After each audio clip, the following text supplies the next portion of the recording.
You're listening to the Youth Critic podcast on KHZ Network. Find us on Facebook at DecibelUNG Radio and find us on Twitter at DecibelUNG. If you like this episode, please leave a like and comment on our iTunes page at KHZ Network.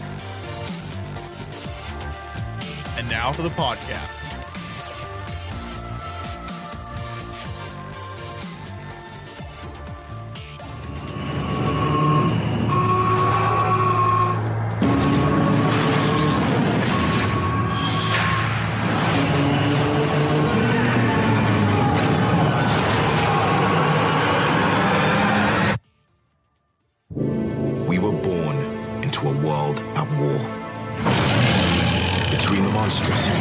Our cities and the monsters we created to stop them.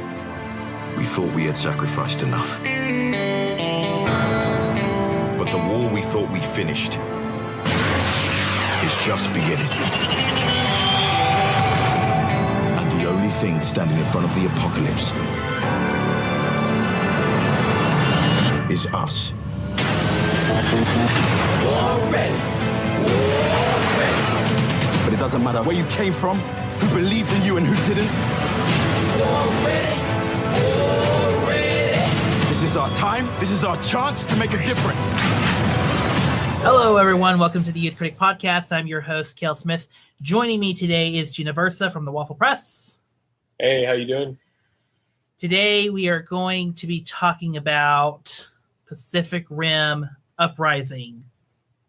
The long-awaited sequel from Guillermo del Toro's big budget, anime-inspired blockbuster.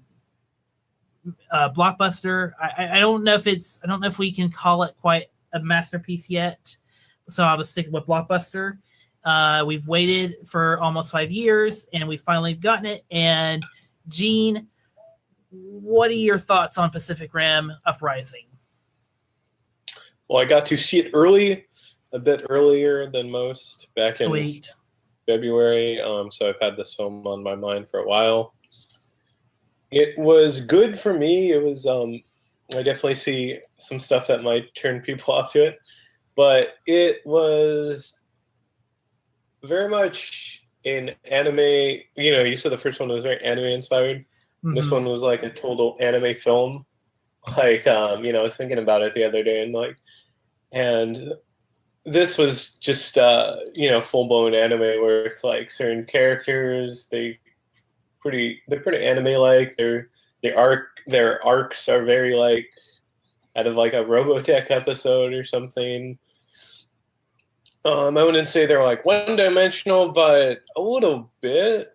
I mean, I still enjoyed it. I mean, I think John Boyega's charisma alone is, worth his character not having like a cool Stacker Pentecost name or, some not as great storylines as the original characters. But I was okay with it. I mean, it was like a solid like B- for me. I enjoyed it. I knew Del Toro wasn't going to be back, so I mean, some of it is like lowering your expectations, but I compared it to like a good tribute band where they play the songs well, but at the end of the day, they're still a tribute band. So, I liked it. It was definitely one of my personal monster movies for me. So yeah, I dug it. All right. I wished I liked it as much as you did because I don't know. I found the way I look at the film is it is it checks off all the things that it needed to do. It checked off all the things that it should have done, and still by the end of it, the movie means well. However, I'm forgetting most of it as we're speaking. Like I'm already like trying to remember bits and pieces of the movie because the movie to me, it just doesn't stand out. And it like, I just don't feel like the movie stood out in any way, shape, or form. The only big thing that really was like a huge, that like interested me or was a big thing was the villain reveal, or the reveal of what was the Uprising, as I do in air quotes. What was the Uprising? Right.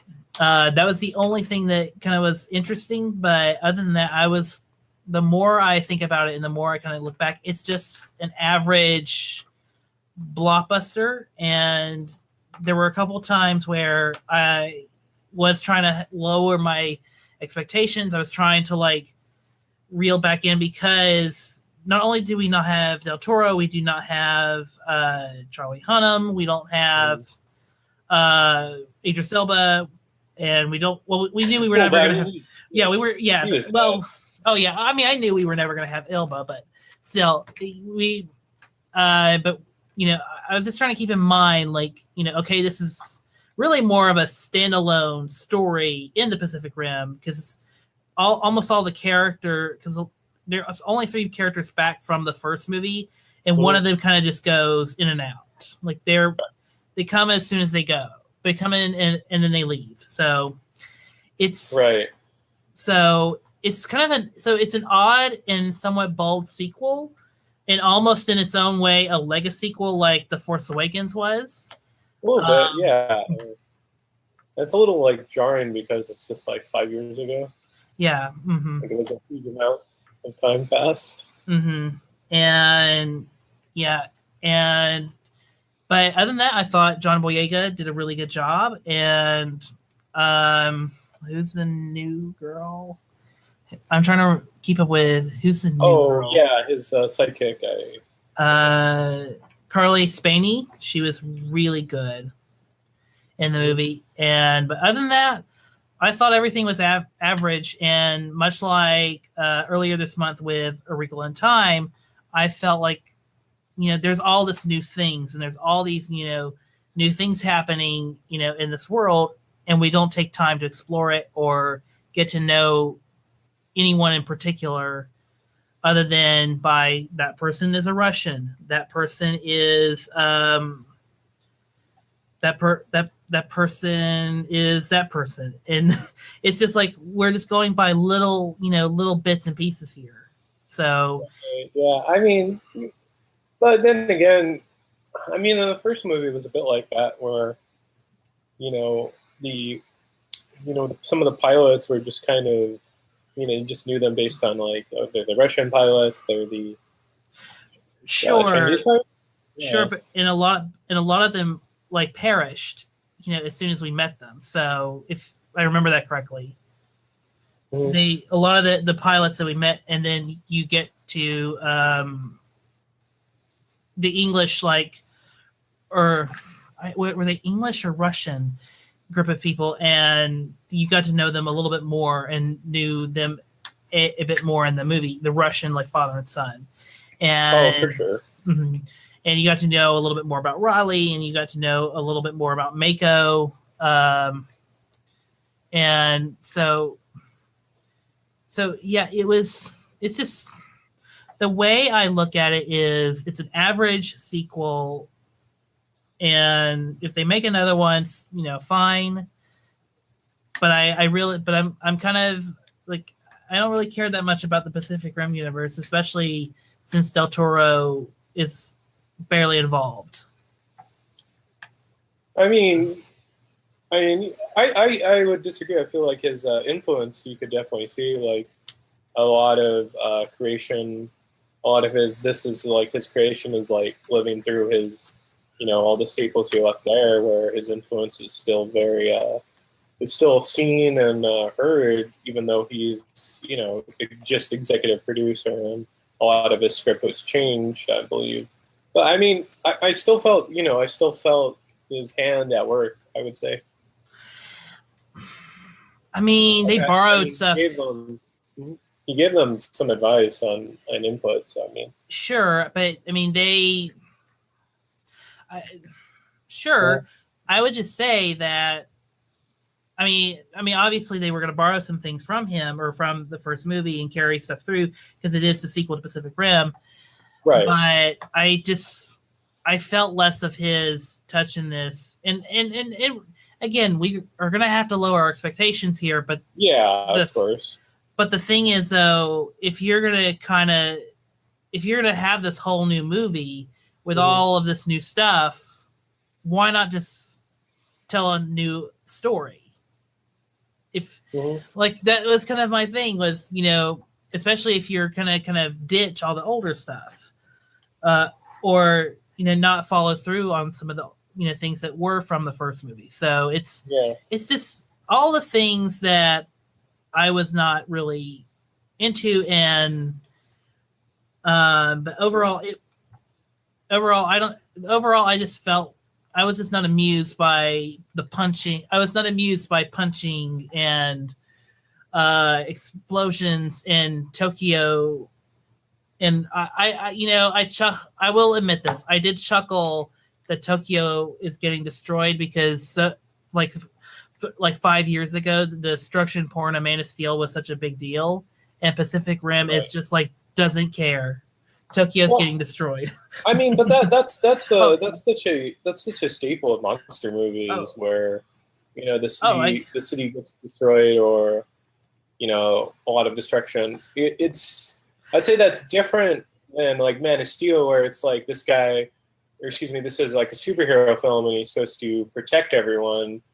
And if you look at Christopher Reeve's Superman, he flies out of the city. It was just. Yeah, I don't know if you could say that for Pacific Rim because, Man of Steel, it was so shocking because it's like, Jesus Christ, this is like 9/11 super imagery in like a Superman movie where, the hero's supposed to protect people. So I don't know. I wouldn't go that far. It's not a criticism. It's just really funny to me that 5 years ago, the Man of Steel destruction pornography was a thing. And then this is just like, there's like 75 9/11s happening in this whole entire movie. Right. But I mean, I would just, it really, that went with the kind of the genre though. Yeah, it's fair. I mean, even Godzilla, no one really cared. So, or in the last Godzilla movie that came out, no one really cared. Right. Yeah, they were all clapping for him for some reason. Yeah, they were clapping for his heroics. Yeah. Even though he couldn't get to them before they got to San Francisco. Right. Yeah. That was confusing. It's not flaws. It's just it really was funny. It was just something I was thinking in the back of my head while watching the movie. So yeah. But yeah, I don't know. I think Boyega is good in the role. He looks. I buy him as Idris Elba's son, and I just. It's fine, and the robots still look really great. I really love the little scrapper that the character made, the little scrapper Jaeger that Amara made. I thought that was really cute, and it was really adorable to see it like outwit almost the big Jaeger. So, but other than that, yeah, it's fine. And again, so before we go into, I guess we can go into spoilers now. Okay. So spoiler alert, listeners. So what did you think of the combination of the Jaeger brains or not the Jaeger brains, the kaiju brains mixing in with the Jaegers? That twist. I was fine with that plot choice. It made sense to the logic of the world, and it seemed pretty feasible that they would do that.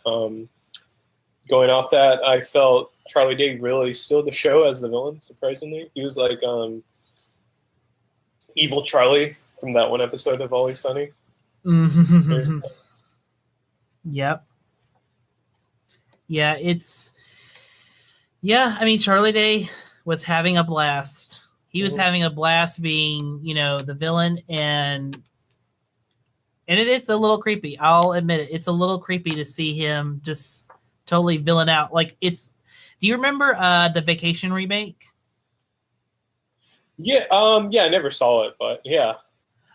There's a scene in there where Charlie Day is like it's like a 5-minute cameo, and the joke is in the movie is that Charlie Day just like broke up with his girlfriend just before they go on this river raft, and he basically almost like gets everyone killed on the water raft because he is so like depressed watching the Griswolds like enjoying this little river raft in the canyon. Okay. So interesting. Yeah, he almost gets everyone killed. It's really funny. It's really funny in the context, and there's like and I saw that a lot in that performance, or in his performance here. It's just like him just being evil. And did you like Vacation? I'm just curious. Did I like the Vacation remake? Yeah. There were things I liked about it. Okay. There were things I liked about it, but the original is still pretty funny. Okay. I wanted to know because I've never seen that movie. Yeah. Sorry, what were you saying before? But yeah, Charlie Day Charlie Day, yeah. You like Charlie Day and his villainous turn? Mm-hmm. And I really liked the moment where, and I really liked his chemistry with both Bern Gorman's character and Dr. Gottlieb. I really liked that, and I liked how that kind of evolved. The biggest thing that I wasn't really a fan of in the movie was Scott Eastwood. Scott Eastwood, yeah. I mean, people keep trying to make him happen. He's okay as an actor. He wasn't like leading man material in terms of the movie. But he did a decent enough job where I wasn't too bothered by him. I don't know. I've been having a conversation with someone about Scott Eastwood, and I think and the context of that conversation has always been about Scott Eastwood is just super dull, and he never just stands out at all. And I noticed it the most here. I noticed that so much here because his dialogue just doesn't quite fit, and and his performance has always been like stiltedly angry. Like he doesn't really change that many emotions throughout the film. Yeah. So he's always the grisly, like second-rate Clint Eastwood. And it's just not that great. And then, what did you think of Mako's demise in the movie, or Mako's death? That was a little awkward. I mean, it felt very abrupt. I was okay with it when I was watching the movie, but I really wish she had more to do because she was one of my favorite characters from the original one. So I wanted to see more Mako, and it was a little disappointing to see her gone. But I mean, there wasn't. She wasn't the main character to begin with, but I would have liked to have seen her treated a little bit better. Yeah, that was the big thing for me because this character, like, she basically comes in to get Jake back into the program, and then the moment he becomes fully invested is when she dies. Mm-hmm. And it just never ringed real because we don't have any development with Mako and Jake at all, and they're supposed to be like brother and sister, right. And it's the way the movie just handles all the new stuff. It's so odd it's odd to me because you just don't get a sense of any of it, and I hate to keep bringing it up, and not to sound like a broken record, but all the new stuff just never doesn't work. But that's what this movie is. It's mostly just new stuff. Mm. But yeah, it's overall. Do you have any more thoughts on Pacific Rim in general? Because I'm kind of running out of things to say. I didn't mind the fights. Everyone was kind of complaining about it didn't look as good during the daylight, but I enjoyed that actually. So yeah, some of the expectations I felt were a little overblown, where it's just like the aesthetic of it. It was obviously different, and that added a lot to the first film with rain and all that. But I felt during the day and some of it, was good enough. I like, it was different. So again, it can't be like the first movie, and of course, I wasn't too bothered that it was done. I wasn't bothered by it. Actually, I thought the action was very well done. I thought Stephen S. Knight did a really good job visualizing the action sequences and crafting them, and like I said earlier, seeing Tokyo get destroyed and it being like 77 9/11s happening at once. I was thinking about that, but still, I don't know. I thought it was very well done. I thought the action was good, and I liked. I won't say what how the ending goes, but I really did like the final confrontation between John Boyega's Jake and Naomi in the final big kaiju that comes up at the end. I thought that was really well done, very creative. And that was a good monster battle. Yeah. It was a really clever way to end it. Good way to end it. It's a little funny when you think about it. But I thought it was really well done. I thought it was really clever. It's a solid movie. So do we have any more things to say about Pacific Rim?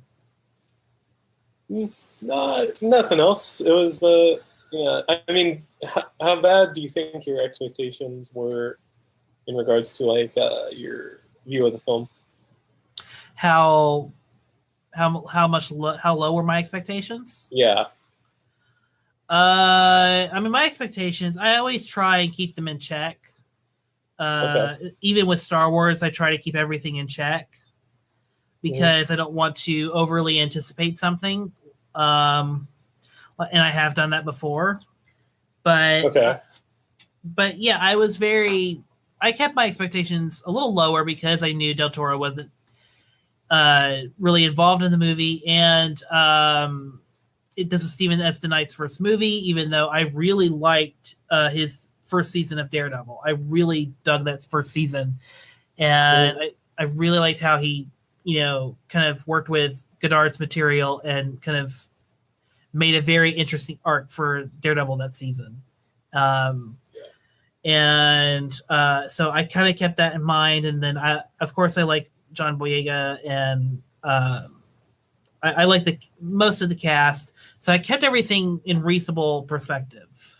Okay, that's fair enough. Yeah, and even when you see Han Solo, when you see Solo, Star Wars story, expectations. Yeah.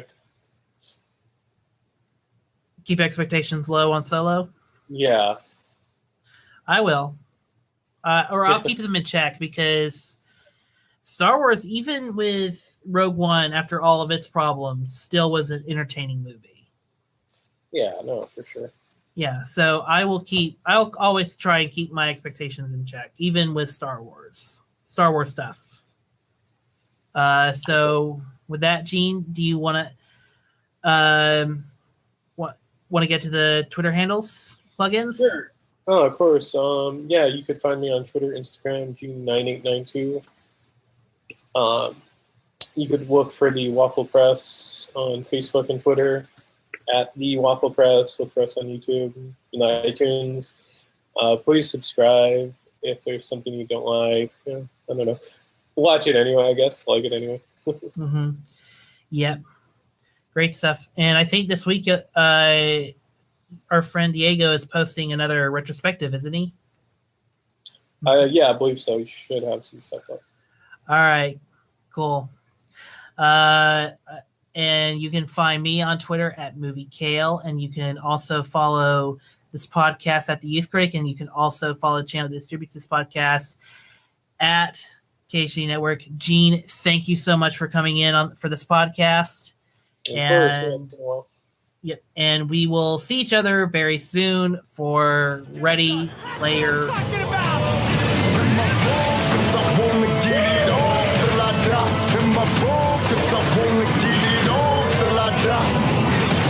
They've evolved. And they could wipe out all life. Y'all remember me? Y'all remember me? In my ball, 'cause I wanna get it on till I die. Get it on till I die. I think I could get used to this. In my ball, 'cause I wanna get it on till I die. There's something you need to see.